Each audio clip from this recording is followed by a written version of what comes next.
bosco le vedrai, vicino al fiume blu.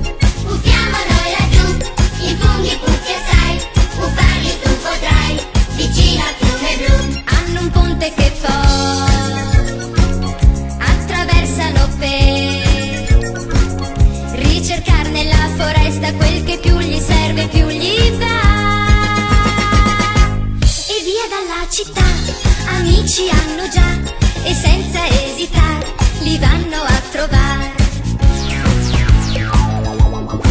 Ma hanno anche dei nemici, Gargamella il mago e il suo gatto Birba.